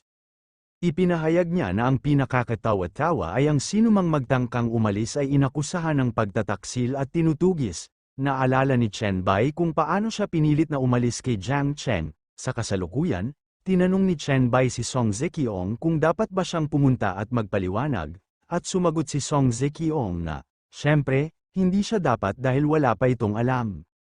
Si Chen Bai ay maingat na nakangiti habang sinusubukan nitong mga tuwiran kay Song Zekiong, ngunit pinutol niya ito at iginiit na hindi siya dapat mag-alala dahil hahawakan niya ito. Nagsimulang maglakad si Song Zekiong patungo kay Kapitan Zhao, at nang makita yun ni Kapitan Zhao, binanggit niya na umaasa siyang mauunawaan ni Chen Bai at Song Zekiong ang tungkulin ng pagiging mamamayan ng Long, ngunit naputol si Kapitan Zhao nang tumayo si Song Zekiong sa kanyang harapan. Sumagot si Song Zekiong na walang kapararakan ang kanyang pagsasalita at dapat na siyang huminto sa pakikipag-usap na parang opisyal dahil isa lamang siyang pinuno ng platen na hindi sapat na kwalipikado. Kaya dapat niyang sabihin kay Huang Xingqiu na kung mayroon siyang anumang mga isyu, dapat siyang pumunta sa kanya mismo. Nawala si Kapitan Zhao sa mga salita bilang tugon sa ipinahayag ni Song Zekiong, biglang tinawagan ng isang lalaki si Kapitan Zhao at iniulat na ang mga nakahiwalay na tauhan doon ay nagdudulot ng gulo at tinanong kung ano ang dapat nilang gawin. Nang marinig ni Chen Bai ang tungkol sa mga nakahiwalay na tauhan, tinanong niya kung may nagngangalang Liu Feng sa kanila. At habang tinanong ni Kapitan Zhao ang lalaki kung totoo yun, kinumpirma ng lalaki na oo at si Liu Feng ang nagdudulot ng pinakamaraming problema. Tinawagan ni Chen Bai si Kapitan Zhao at hiniling na gusto niyang makita si Liu Feng. Iniutos ni Kapitan Zhao na dalhin siya ng lalaki, at agad na nagbigay ng saludo ang lalaki at umamin. Makalipas ang ilang sandali, dumating si Liu Feng, at nang makita niya si Kapitan Zhao, tinanong niya kung hinahanap siya nito at kung tinawagan siya ng kanyang ama. Ipinagmamalaki ni Liu Feng na ang kanyang ama ang vice-presidente ng unang ospital, na si Liu Wainong, biglang may tumapik sa balikat ni Liu Feng. Si Chen Bai yun, at ginamit niya ang kanyang husay, virus injection, para iturok ang zombie virus kay Liu Feng. Casual na ipinaalam ni Chen Bai na hinahanap niya si Liu Feng dahil may humiling sa kanya na magpasa ng mensahe sa kanya. At tinanong ni Liu Feng, na nagulat, si Chen Bai kung sino siya, sa paghilig. Isiniwalat ni Chen Bai na sinabi sa kanya ni Su Jin kagabi sa kama na dahil sa ginawa sa kanya ni Liu Feng kasama ang mga zombie, gusto niyang patayin siya, at nang marinig yun ni Liu Feng, kinakabahan siyang nagtanong kung paano niya nalaman at napabulalas na hindi na mabubuhay si Su Jin. Biglang umalis si Chen Bai kay Liu Feng, at naalarma ang lahat nang ipahayag niya na dapat umatras ang lahat dahil malapit nang maging zombie si Liu Feng. Ngunit nangatwiran si Liu Feng na si Chen Bai ang malapit ng maging zombie at nagtanong kung nakikipaglaro siya sa kanya. Tinanong ni Liu Feng si Chen Bai kung sinusubukan niyang linlangin siya at kung paano kasama niya ang asong babae na si Su Jin, at habang siya ay galit na galit at sasalakayin na sana si Chen Bai, Nagsimulang lumabas ang maitim na ugat sa kanyang ulo, ang mga maitim na ugat na iyon ay nagsimulang tumupok sa ulo ni Liu Feng, at habang sumisigaw siya na si Chen Bai ay patay na, nagsimula siyang umungol. Si Liu Feng ay nagsimulang mag-transform sa isang zombie, at habang siya ay naniningil kay Chen Bai, ang tanging magagawa niya ay umungol sa galit. Ginamit ni Chen Bai ang kanyang husay, mabigat na martilyo, sinuntok niya si Liu Feng gamit ang kanyang malakas na kamao at pinawi siya. Makalipas ang ilang sandali, matapos makita ang mga resulta, nagkomento si Chen Bai na hindi ito masama at mas malakas ang husay kaysa sa inaakala niya, habang si Kapitan Zhao ay natakot at nababalot ng dugo, at iniisip niya kung ang nakikita niya ay isang mutant na kamay at kung si Chen Bai ay isang superhuman. Bumaling si Chen Bai kay Song Zikyong, at nagulat siya nang sabihin niyang okay lang siya para masabi niya sa kanya ang ilang impormasyon nang makabalik sila. Nilapitan ni Song Zikyong si Chen Bai at iminungkahi na tawagan niya itong Zikyong o Song Ji sa pasulong, na ikinaintriga ni Chen Bai. Kaya tinanong niya ito kung bakit. Ipinaliwanag ni Song Zikyong na hindi niya akalain na sulit na maging partner ni Chen Bai at tinanong siya kung posible pa ba siyang maging isa sa mga gustong makasama siya sa ngayon. At naging dahilan iyon upang hindi makapagsalita si Chen Bai. Sumagot si Chen Bai na depende ito sa halaga at pagganap ni Song Zikyong. Isang puting kotse ang naglalakbay sa walang laman na kalye. Si Halin ang nagmamaneho ng kotse habang sina Lulay, Chen Bai, at Song Zikyong ay nakasakay dito, at sinabi ni Song Zikyong na ito ay perpektong timing, kaya hiniling niya na pumunta si Chen Bai sa kanyang lugar para sa hapunan. Sumagot si Chen Bai na hindi siya dapat abalahin ni Song Zikyong hanggang sa makarating siya sa kanyang bahay, at pumayag si Song Zikyong, inanunsyo niya na oras na para sa lottery draw, at makikita niya kung mayroong anumang magagandang gantimpala para sa pagkatalo sa bundok ng karne. Binuksan ni Chen Bai ang kanyang inventaryo, at nagulat siya nang mapansin niyang may 2 skill box, kaya nagkomento siya na mukhang hindi masama ang swerte niya. Nakita niya na ang isa sa mga skill book ay naglalaman ng aktibong kasanayang Rampage Bloodlust, na nagpapataas ng lahat ng attribute ng 3 sa loob ng 10 minuto na may cooldown na 1 araw. Ngunit sa panahon ng cooldown, ang lahat ng mga katangian ay bumaba ng 50%, at ipinaliwanag ni Chen Bai na para sa kanya, ang bagay na yun ay ganap na hindi katumbas ng halaga. Tiningnan ni Chen Bai ang iba pang aklat ng kasanayan, na naglalaman ng passive skill muscle enhancement, na lubos na nagpapataas ng mas ng kalamnan at nagdodoble sa rate ng paglago ng lakas at konstitusyon.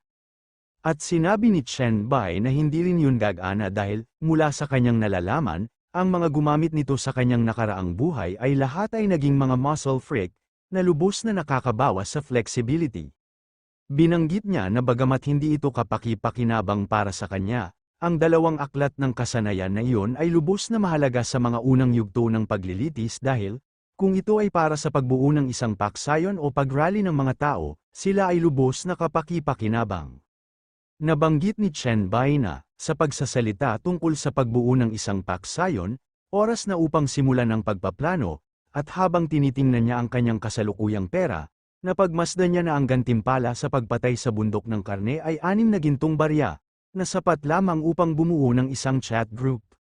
Binanggit niya na maaari niyang gamitin ang chat group na iyon upang mang-alap ng mga pioneer at tulungan silang maglatag ng matibay na pundasyon bago ang paglilitis, at nang malapit na niyang kumpirmahin ang paglikha ng isang chat group na nagkakahalaga ng 5 gintong barya, sinabi ni Chen Bai na ang mga paksayon sa mga huling yugto ng ang pagsubok sa kanyang nakaraang buhay ay komplikado, kaya ang mga relasyon na itinatag sa mga unang yugto ng pagsubok ay napakahalaga. Ipinaalam ng system kay Chen Bai na gumagawa siya ng chat group na 001, hiniling na pangalanan nito, at ipinaalam sa kanya na maaari niyang piliin na kanselahin upang automatikong pangalanan ito ng numero, at kinansela ni Chen Bai ang pagpapangalan. Ipinaalam ng system kay Chen Bai na nilikha niya ang chat group na 001, na pinangalanang chat group na 001, at naalala ni Chen Bai si Heloise at nangakong itatayo niya muli ang kanyang puting emperador na lungsod at gagawin itong isang banal na kaharian. Si Chen Bai ay mukhang determinado, dahil ipinahayag niya na si Heloise ang magiging pinakamababang aso sa ilalim ng kanyang mga paa. Makalipas ang 3 oras, nakarating sila sa pribadong villa ni Song Zikyong, na obserbahan ni Song Zikyong na sa cosmic trial, higit sa 70% ng mga tao ang magiging halimaw at mga likas na evolver, at ang mga baril at karamihan sa mga elektronikong device ay magiging walang silbi. Nagkomento si Chen Bai na yun lang ang masasabi niya kay Song Zekiong, at hiniling niya sa kanya na kumpirmahin kung sapat na ba yun para harapin niya at makakuha ng kalamangan. Sumagot si Song Zekiong na hindi ito sapat, kaya dapat silang dumiretso sa punto, at tinanong niya si Chen Bai kung paano siya magiging tao niya. Sinabi ni Chen Bai na ang una ay kakayahan dahil hindi niya kailangan ng mga walang kwentang tao, at ang pangalawa ay katapatan, ganap na katapatan tulad ng isang tapat na aso sa amo nito. Agad namang ipinahayag ni Song Zekiong na kaya niyang magbigay ng katapatan. Ipinagmamalaki niyang iginiit na para sa kanyang kakayahan, naniniwala siyang kwalipikado siya dahil, sa kanyang impluensya, pera, at katayuan sa Zhangcheng, walang maihahambing sa kanya. Ngunit binanggit ni Chen Bai na ang mga patakaran at halaga pagkatapos ng paglilitis ay magiging ganap na bago, at ang kanyang kasalukuyang kapangyarihan, katayuan, at pera ay walang halaga maliban sa paggawa ng ideya na alapinan siya ng mas kaakit-akit. Nabalisa si Song Zekiong nang maisip niya ang kanyang sarili at si Song Ji na nakatali sa isang entablado kung saan inanunsyo ng isang host na ang susunod na mga item sa auction ay ang dating reyna at prinsesa ni Zhangcheng at tinanong ang mga manunood kung ang pag-uwi sa matayog na reyna ay hindi isang bagay na pinangarap ng lahat bago ang paglilitis. Tinanong niya si Chen Bai kung ano ang magiging pagkakaiba sa pagitan ng pagiging tapat na aso doon at pagiging isang laruan sa ibang lugar. Sumagot si Chen Bai na magkakaroon ng yugto kung saan maaari niyang gamitin ang kanyang lakas at isang master na hindi maghihigpit sa kanya dahil sa takot dahil palagi itong mas malakas kaysa sa kanya at higit sa kanya. Ipinahayag ni Song Zekiong na pakiramdam niya ay kung magdadalawang isip pa siya, mamimiss niya ang isang napakahalagang pagkakataon. Agad siyang lumuhad at yumuko sa harap ni Chen Bai at ipinahayag na handa siyang pagsilbihan siya bilang kanyang Panginoon. At naiwan si Chen Bai na hindi makapagsalita. Inamin ni Chen Bai na dapat niyang sabihin na ang reputasyon at katayuan ni Song Zekiong ay gumagawa ng emosyonal na halaga na maibibigay niya ng napakataas, na medyo kapana-panabik. Itinaas niya ang baba ni Song Zekiong at iniutos na hayaan niya itong masaksihan ng personal ang kagandahan nito at mayroon din itong ilang mga gawain para sa kanya. Makalipas ang ilang sandali, tila nakatanggap ng mensahe sina Alan at Lulay. Nagpadala ng mensahe si Song Zekiong sa pamamagitan ng chat group at inutusan na dapat ipadala ni Alan kay Lulay ang video ni Chen Bai sa kanya. Iuwi siya dahil masyado na siyang dumaan nitong mga nakaraang araw at nangangailangan ng pahinga. At pagkatapos nito, dapat siyang maghanap ng taong magpapanatili sa mga post ni Chen Bai na kitang-kitang ipinapakita sa mga pangunahing forum na may post na pinamagatang To the Pioneers at may post ID Pioneer White Emperor.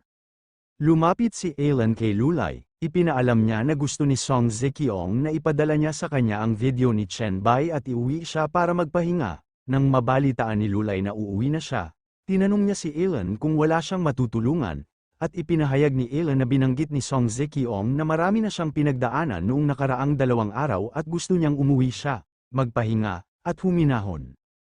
Sumang-ayon si Lulay kay Alan at sinabing bagamat muntik na siyang mamatay sa kamay ng mga zombie noong araw na iyon, kakaiba, ang pagkabigla na natanggap niya noong araw na iyon ay tila hindi gaanong matindi noong una siyang nakakita ng zombie. Sa paggunita kung paano siya iniligtas ni Chen Bai kanina, naisip ni Lulay na hindi niya alam kung ito ay dahil tinanggap niya ang posibilidad na mamatay sa kamay ng mga zombie o dahil ang lakas ni Chen Bai ay nagpapagaan sa kanyang pakiramdam. Makalipas ang ilang sandali, may tumawag ng telepono na may nakapangalan sa kanyang anak. Hawak ni Chen Bai ang telepono, at agad niyang nalaman na si Song Ji yun. Tinatawagan ni Song Ji ang telepono ni Song Zekiong, at nang masagot ang tawag, agad niyang tinanong na binanggit ni Alan na gusto niyang umuwi siya at tinanong kung may mali. Si Chen Bai ang sumagot sa tawag, at nang ihayag niya na siya yun, nagulat si Song Ji, at tinanong niya ito kung bakit mayroon itong telepono ni Song Zekiong at kung nasaan ang kanyang ina. Sa isang hamak na ngiti sa kanyang mukha, sumagot si Chen Bai na si Song Zekiong ay abala sa pagtatrabaho at pagkain, kaya walang oras upang makipag-usap, at dapat siyang umuwi at magsalita dahil ito ay napakahalaga. Pumayag naman si Song Ji, at iginiit niya na hintayin siya ni Chen Bai sa bahay dahil pinadalhan siya nito ng napakaraming mensahe, ngunit hindi ito tumugon. ngunit sa pagtataka ni Songji, tinapos na ni Chen Bai ang tawag. Mukhang nahihiya si Songji, at habang sinusumpa niya si Chen Bai, nangako siya na paluluhod siya sa ilalim ng palda ng granada nito maaga o huli. Samantala, si Song Zekiong ay nakaluhod sa harap ni Chen Bai, tinawag siyang master at tinanong siya kung maaari rin niyang protektahan ang kanyang anak, at pinuna ni Chen Bai na si Songji ay walang kakayahan at ang kanyang karakter ay nasira na bulok sa kanyang indulhensya, ngunit tiniyak ni Chen Bai na kung magsisikap si Song Zekiong, masisiguro niyang malamang na hindi magiging halimaw si Songji kapag dumating ang paglilitis. Mukhang natuwa si Song Zekiong, at nagpasalamat siya kay Chen Bai. Kinabukasan, sa isang suburban secret warehouse, walang laman ang lugar. Sa kotse, tinanong ni Songji si Song Zekiong kung hindi siya niloloko ni Chen Bai at kung paano siya makapaniwala sa isang bagay na walang katotohanan. Kalmadong ipinaliwanag ni Song Zekiong na pinigilan niya si Songji na hanapin si Chen Bai noong isang gabi dahil doon, kaya pagkalabas niya ng sasakyan, hindi na siya dapat magsalita at tumingin lang ng masunurin, na ikinagulat ni Songji. Sa kabilang banda, si Chen Bai ay nakatayo sa harap ng bodega kasama si Alan sa likod niya, at iniulat ni Alan na binisita niya ang lahat ng mga lugar na sinasabing may mga zombie at halimaw sa buong lungsod noong isang araw, at sa huli, ang lugar na ito lamang ang natagpuan. Ipinaalam ni Alan na ang lugar ay dating isang underground casino, ngunit sa ngayon, ang bahay at ang mga sugarol sa loob ay naging mga zombie, at may mga 160 sa kanila, ngunit wala siyang nakitang anumang espesyal na zombie tulad ng Mid Mountain. Naisip ito ni Chen Bai, habang iniisip niya kung ito ba ang katayan ng zombie, sinabi niya na imposible, dahil ang dahilan ng ospital ay dahil nasa loob sila ng bahay at ang Mid Mountain ay dahil napakahirap pumatay, at ang lugar na iyon ay malayo, kaya kung may mangyari, mahirap para sa mga tao na maalala at maikalat ito. Nagtanong si Chen Bai kung pumunta si Alan sa lahat ng lugar na napapabalitang may mga zombie at halimaw, ngunit natagpuan lamang sila doon, at kinumpirma ni Alan. Nabanggit niya na tila may nangongolekta pa rin ang mga zombie, at ang lugar kung saan niya inilalagay ang mga zombie ay dapat ang zombie slaughterhouse, ngunit ang militar ay nang-ahas lamang na maglaman ng ilang dosenang zombie habang ang taong yun ay gustong kolektahin ang lahat ng mga zombie at halimaw. Tinanong ni Chen Bai ang kanyang sarili kung ang tao ay isang mausisa na adventurer o isang pioneer na nakakaalam ng ilang impormasyon, at napagpasyahan niya na ito ay medyo kapana-panabik. Inihanda 300 zombie. Ang sistema ay nag-udyok kay Chen Bai na ang pamagat na zombie hunter ay nagpapataas ng lahat ng mga katangian ng 5 at nagpapataas ng pinsala sa mga zombie ng 5%. Nag-udyok din ito kay Chen Bai na nangolekta siya ng 500 sample ng zombie class virus para makapagpalitan siya ng zombie virus serum formula gamit ang mga virus points sa pagpasok ng talent-free zombie virus, at nagulat si Chen Bai nang makita niya yun. Ngumisi si Chen Bai habang iniisip ang zombie virus serum formula. Sinabi niya na ito ay isang mahalagang bagay dahil kahit na ang mga nagising na talento ay maaaring mabagabag ng mga virus ng zombie, at habang in-unlock ni Chen Bai ang formula para sa 300 mga punto ng virus, binanggit niya na, pagkatapos ng lahat, hindi lahat ay may mga talento na immune sa mga virus at isang napakalakas na pangangatawan. Tinawagan ni Chen Bai si Song Zekiong, inutusan na tawagan niya ang lahat, at tinanong sila kung naalala nilang lahat ang sinabi nito sa kanila bago sila umalis. Si Song Zekiong ay inihanda at pinagtibay ng oo habang sina Alan at Sojin ay mukhang at inihampas niya ang kanyang paniki sa ulo ng zombie. Nang bumagsak ang zombie sa lupa, hinampas muli ito ni Song Zekiong ng paniki para tapusin ito. Nabanggit ni Chen Bai na hindi sapat ang lakas dahil natamba ito ni Song Zekiong sa isang hit, ngunit tumagal ito ng higit sa 10 hit upang matapos. Makalipas ang ilang sandali, isang zombie ang bumagsak sa lupa. Si Sujin ang nagtanggal nito, at siya ay nakahiga sa ilalim ng zombie, ganap na humihinga. Sinabi ni Chen Bai na ang lakas ay masyadong mahina dahil si Sujin ay natakal ng isang zombie, ngunit nagawa niyang pumatay sa pamamagitan ng pag-asa sa kanyang pamilyar sa istruktura ng katawan ng tao. Inanunsyo ni Song Zekiong na turn na ni Song Ji, at si Song Ji ay mukhang takot na ang mga luha ay umaagos sa kanyang mga mata habang itinataas niya ang kanyang paniki. Bigla itong umiihi sa kanyang sarili, Lumuhad si Songji sa lupa at inamin na hindi niya ito magagawa, at agad siyang nilapitan ni Song Zekiong para aliwin siya. Nagkomento si Chen Bai na si Songji ay umiihi na natatakot nang hindi man lang lumalaban, kaya nabigo siya. Tinawagan niya si Song Zekiong at hiniling na pumunta ito sa kanya. At agad itong tumugon. Iniulat ni Chen Bai na pumunta si Alan sa lahat ng lugar kung saan may mga alingaw-ngaw ng mga zombie at halimaw ngunit walang nakita. At ito ay abnormal, kaya dapat niyang imbestigahan ito ng lubusan, at kahit na ang kanyang atensyon ay nasa Songji pa rin, pumayag si Song Zekiong.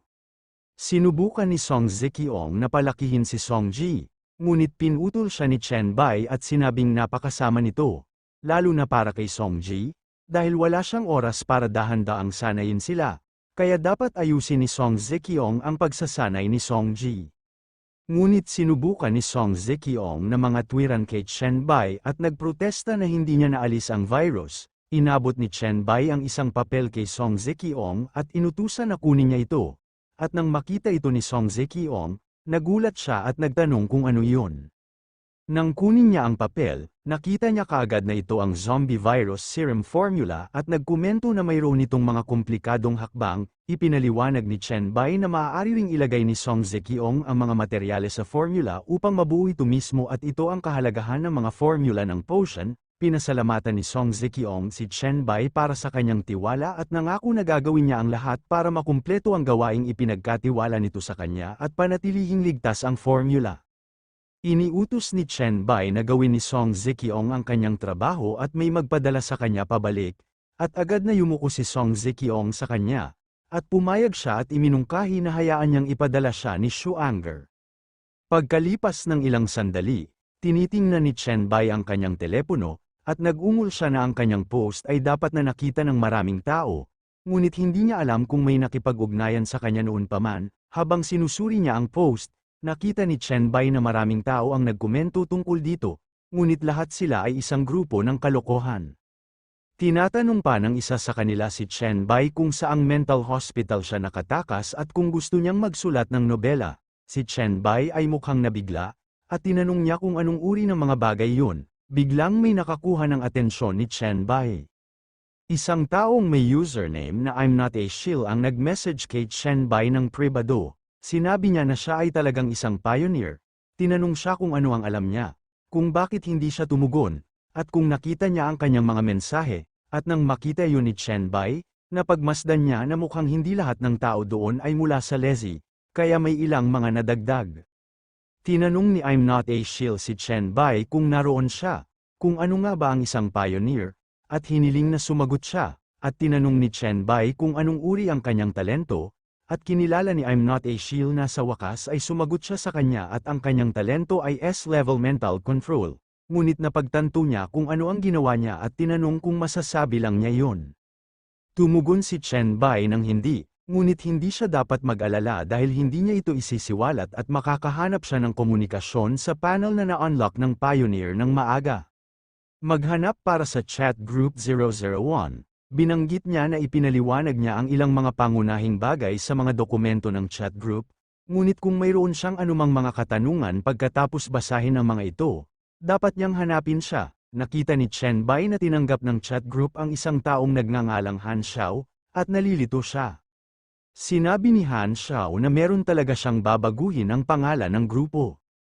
Naalala niyang tanungin si Chen Bai kung maaari siyang mag-imbita ng isang tao, at habang nagtatanong si Chen Bai kung sino ang gusto niyang imbitahan, sumagot siya na may isang taong nagngangalang Shui Chuan sa baba, ngunit dahil hindi siya makasagot, pumunta siya sa kanya para sa isang pribadong chat.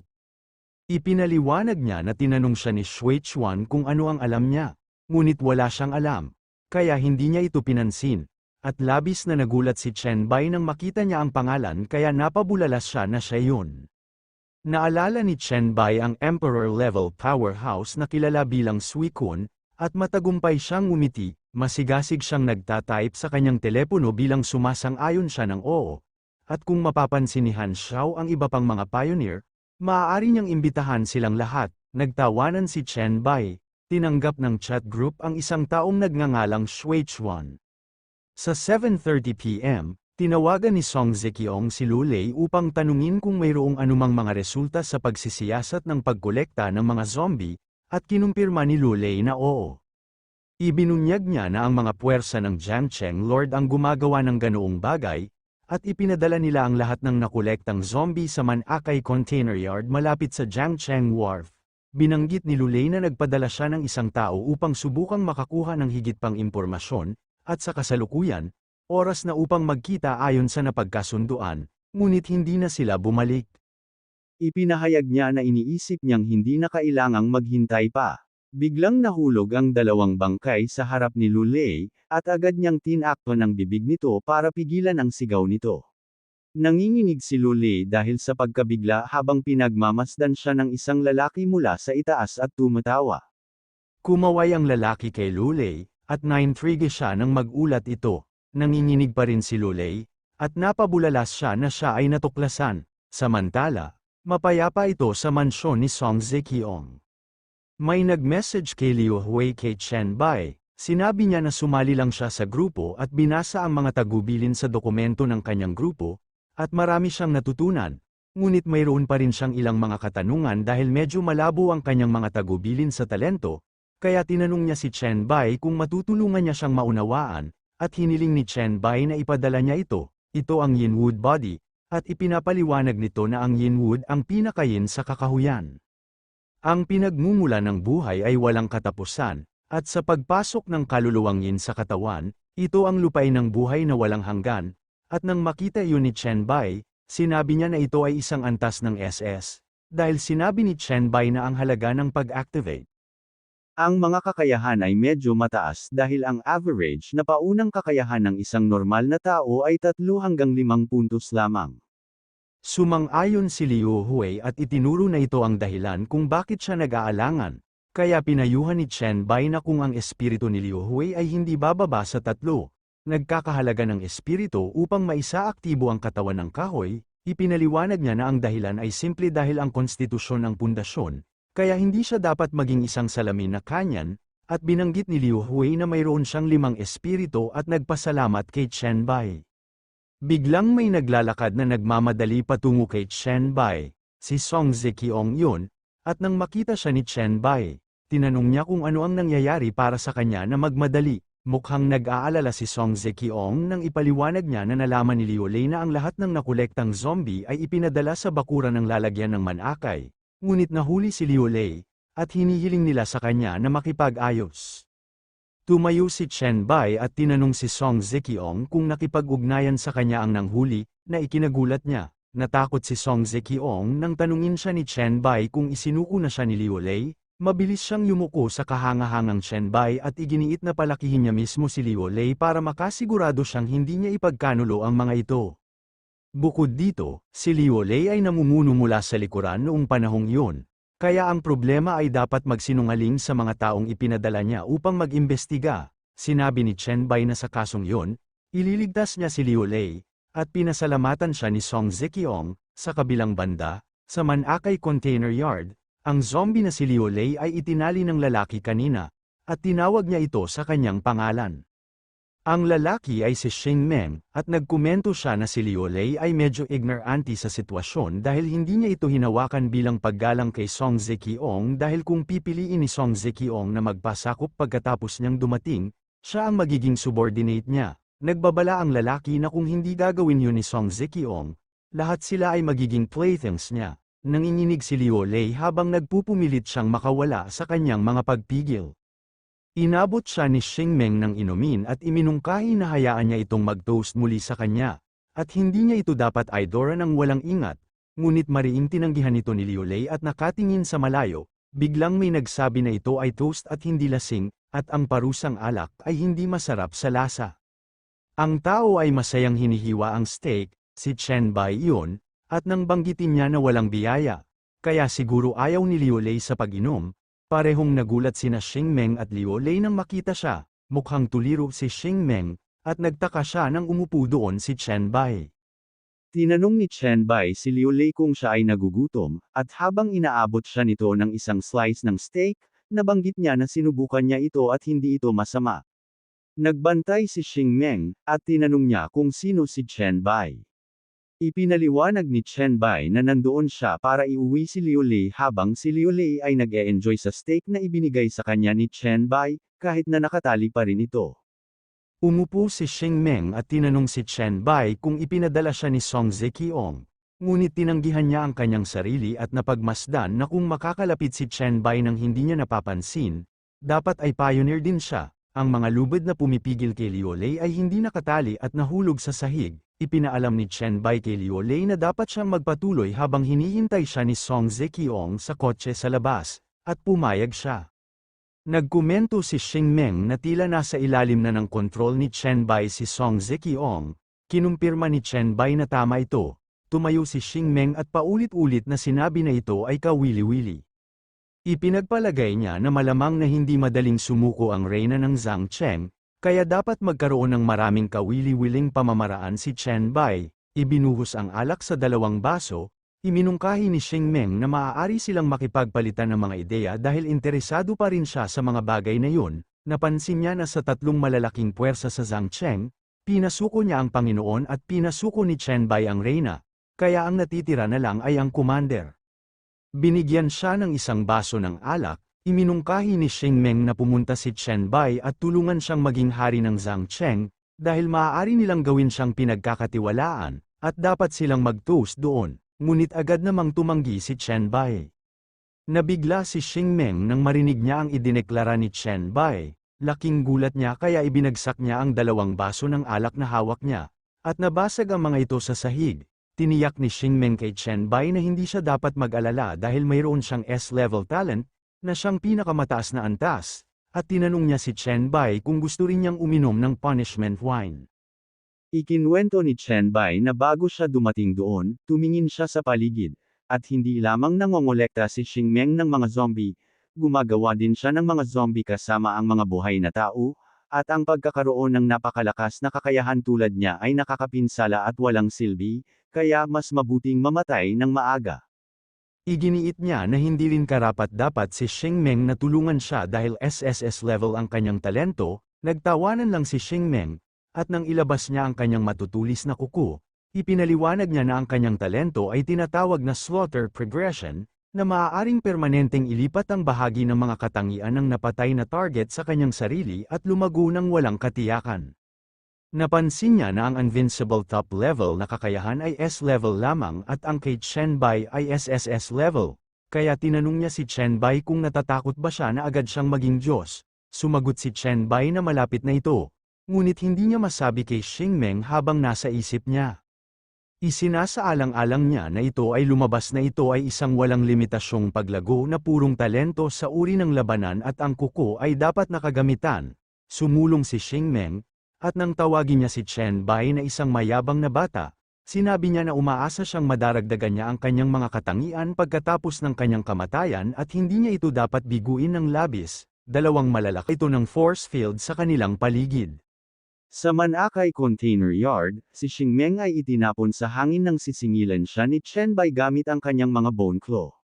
Gayunpaman, ligtas pa ring nakarating si Xingmeng sa lupa. Hinawakan niya ang braso ni Chen Bai gamit ang kanyang mga kuko, at muli na silang magpapalitan ng suntok, ngunit biglang binuksan ni Xingmeng ang kanyang kamao at hinaranggan ang suntok ni Chen Bai gamit ang palad ng kanyang kamay. Tinanong ni Xingmeng si Chen Bai kung ayos lang siya at sinabing hindi niya akalain na may natitira pang lakas si Chen Bai. Habang sinusubukan nilang itulak ang isa't isa, tinanong ni Xingmeng si Chen Bai kung hindi siya isang talento ng SSS at hinimok na dapat niyang ihinto ang pagtatago ng kanyang kapangyarihan at ipakita sa kanya kung ano ang nakuha niya.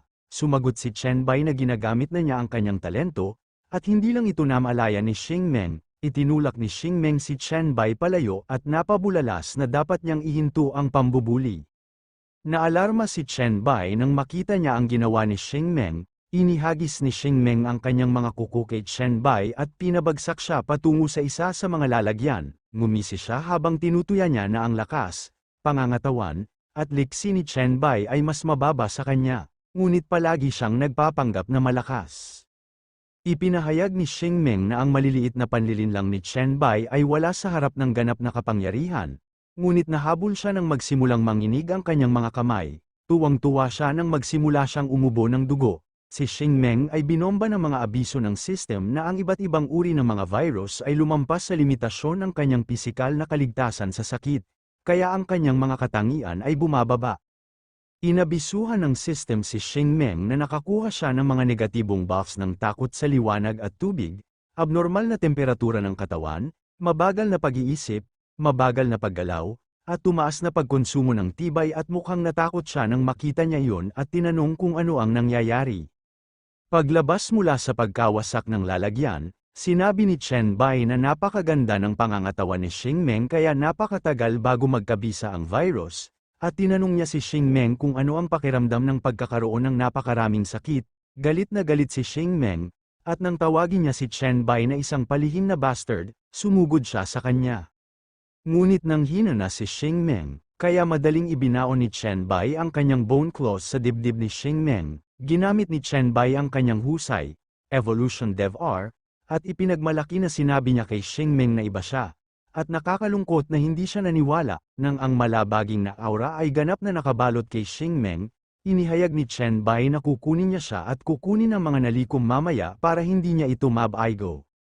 Habang bumagsak ang kuko ni Xingmeng sa lupa, inabisuhan ng system si Chen Bai na ang nagbagong tao ay naabsorb at nakumpleto na ng Blacklight virus ang paunang paggising nito, na nagbibigay ng makabuluhang pagtaas sa mga katangian nito at naging batayang katangian ng sariling katawan ng Virus Monarch. Inabisuhan din ng system si Chen Bai na ang kakayahan ng Blacklight Devo Uring ay umunlad, kaya maaari niyang piliing tingnan ang bahagi ng mga alaala ng kanyang target na may mababang posibilidad na makuha ang alinman sa mga pinagkadalubhasaan ng kanyang kalaban. Sinabi ni Chen Bai na ang mga attribute bonus na ibinigay ng Blacklight virus ay binago mula sa aktibong paggamit tungo sa base attribute bonuses, na isang malaking benepisyo, at nagkomento siya na makikita niya kung gaano karaming mga katangian ang naidagdag dahil dati, ito ay 30% higit pang lakas, 20% higit pang espiritu, at 100% higit pang pagbabagong buhay. Ipinakita ng system kay Chen Bai na ang Blacklight virus ay nagpapataas ng lakas, liksi, at pangangatawan ng 50%, ang espiritu ng 40%, at ang life regeneration ng 200%, tinitingnan ang kanyang profile ng karakter, na inilarawan siya bilang ang evolved human number 001. Nabanggit ni Chen Bai na, tulad ng inaasahan, ang bawat elemento ay nadagdagan ng 20 puntos, at lahat sila ay idinagdag sa kanyang mga pangunahing katangian. Kinuha ni Chen Bai ang kuko ni Xingmeng na nahulog sa lupa, at napagmasdan niya na tila hindi na sila makapaglaro dahil ang mga ordinaryong tao na may mga pangunahing katangian sa ibaba limang ay masyadong marupok para sa kanya sa ngayon. Sa pagtingin sa screen ng system, binanggit ni Chen Bai na si Xingmeng ay medyo mapalad na magkaroon ng mga kagamitan, blueprint, at consumable na yun at malamang na nakapatay siya ng mga mutant zombie. Kung hindi, imposible para kay Xingmeng na magkaroon ng mga katangian at kagamitan na lumampas sa kanya. Nakuha ni Chen Bai ang Zombie Claws, na E-level equipment, at ang Biohazard Disaster, na isang C-level production blueprint, at nang makita niya yun, nagulat siya, at napabulalas siya na ang locked attribute ni Xingmeng ay dapat na medyo mataas.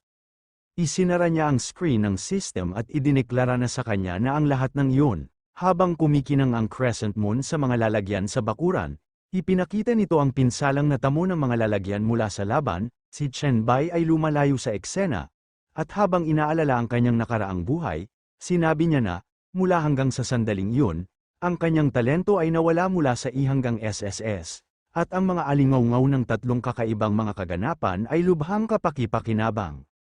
Gaya ng binanggit ni Chen Bai na, kasabay nito, kinuha niya si Song Zekiong, ang magiging Panginoon, o sina Jiang Cheng, Lulei at Song Zekiong ay napansin siyang papalapit sa kanila. Agad na binuksan ni Song Zekiong ang mga pinto at hiniling na sumakay si Chen Bai sa kotse. Sinabi ni Chen Bai na, sa kanyang kasalukuyang lakas, hindi na sulit ang pagsisikap na hanapin ang mga halimaw na random na lumitaw bago dumating ang pagsubok.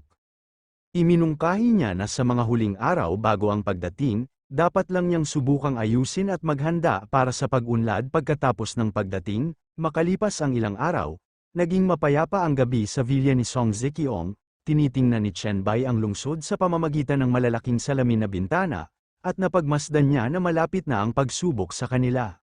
Biglang may kumatok sa pinto, at inihayag ni Chen Bai na maaari silang pumasok. Unti-unting bumukas ang mga pinto, pumasok sa silid sina Lulei, Su Jin, at Song Zekiong, at ipinaalam ni Song Zekiong na, sa kabutihang palad, natapos na nila ang lahat ng hiniling niya sa kanila na gawin sa tamang oras. Ipinagmamalaki ni Lulei na nakumpirma na ang impormasyon sa terrain at laki ng populasyon ng lugar na nakasentro sa lugar ng Peak Villa, kaya pagdating ng Doomsday, magagawa nilang linisin, ganap na kontrolin, at mangibabaw muna. Awkwardly tumingin si Su Jin sa kanyang mga tala at kinumpirma na ang pagbili ng mga materyales ay natapos na at ang listahan ay pinagsama-sama at ipinadala kay Chen Bai. Inamin ni Chen Bai na kinumpirma nilang tatlo ang mga pre-arrangement na yun sa isa't isa, at sinabi ni Song Zekiong na malapit na ang oras at tinanong kung ano pa ang gusto niyang gawin nila. Sa pagtingin sa kanyang telepono, binanggit ni Chen Bai na wala nang iba pa at ito ay mahusay na ginawa. Kaya dapat lang nilang ilagay ang lahat ng impormasyon sa mesa. Nag-message si Chen Bai sa chat group at pinayuhan na may 10th minuto bago bumaba ang mga pagsubok, kaya hindi sila dapat maging kampante tungkol sa kanilang maagang kalamangan at mga bihirang talento. Nagbabala siya na dapat silang manatiling kalmado dahil ang mga pagsubok ay nagdudulot ng mga panganib na hindi nila maisip, at ayaw niyang mawala ang sinuman sa grupong yun sa loob ng 10 minuto. Nagpasalamat ang isa sa mga miyembro ng grupo kay Chen Bai para sa paalala, pinahahalagahan ng isa pang miyembro si Chen Bai at nabanggit na may 9th na minuto ang natitira, ang isa pang miyembro ay nagkomento na may 8th minuto ang natitira at hindi na siya makapaghintay. Pinayuhan ng isa pang miyembro na may natitira pang 7 minuto at dapat silang huminahon, ang isa pang miyembro ay nagbilang ng 6, na tinatawag na Chen Bai, at binanggit na siya ay kinakabahan. Isang miyembro na nagngangalang Master of Lightning ang nag-anunsyo na 5 minuto na lang ang natitira at hindi dapat kabahan ang dalaga dahil nandoon ang lahat. Ang isa pang miyembro na nagngangalang Crow ay nag-ulat na may 4th na minuto ang natitira at inaasahan nila ito, at ang isang miyembro na nagngangalang Tintin ay hindi makapagsalita. Nakuha ang atensyon ni Song Zekiong nang biglang hinimok ni Chen Bai na pumunta ang lahat at tumingin. May 9 na segundo ang natitira. At habang tinitingnan ng lahat ang lungsod, nagkomento si Chen Bai na sa lalong madaling panahon, ang tahimik at mapayapang eksenang iyon ay magiging kasaysayan. Sa natitirang 7 segundo, ipinahayag ni Chen Bai na magtatapos na ang mundo. Nanginginig na si Song Ji, at sa pagtawag niya kay Ilan, inamin niyang may natitira pang 5 segundo, at medyo natakot siya, at tiniyak ni Ilan na hindi siya dapat matakot. 4 na segundo ang natitira. At parehong sabik na tumingin sa labas sina Su Jin at Song Zekiong, 3 segundo ang natitira, at si Lulei ay mukhang balisa. Sa natitirang 2 segundo, si Chen Bai ay lumitaw na nasa sabik. Nang maging 0 ang orasan noong ika-15 ng Hunyo, dumating ang pagdating ng pagsubok, naging pula ang buong lungsod, at gumuho ang lahat sa isang iglap.